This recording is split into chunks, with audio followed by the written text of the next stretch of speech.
वेङ्कटेशो वासुदेवः प्रद्युम्नोमितविक्रमः सङ्कर्षणो निरुद्धश्च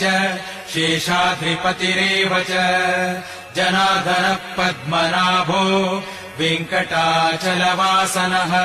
सृष्टिकर्ता जगन्नाथो माधवो भक्तवत्सलः गोविन्दो गोपतिः कृष्णः केशवो गरुडध्वजः वराहो वामनश्चैव नारायण अधोक्षजः